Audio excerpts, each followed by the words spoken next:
महाप्रभु जगन्नाथ कोटि कवल्यर नाथ से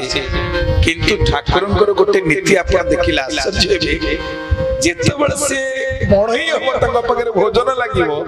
भोग लागिवो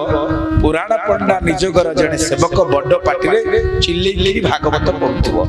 सारे ठाकुर खाउथबे कबाट बंद होई थाइबो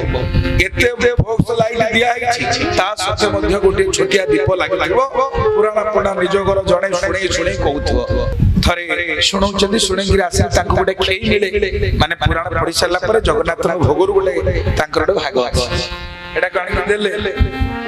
बोला इते बड़ पाटरे कोन चिलु थल ना आज्ञा जानि ना एबा न सुनिले खाइबो नै एडे अदठी आबो दे भागवत न सुनिले खाइबो नै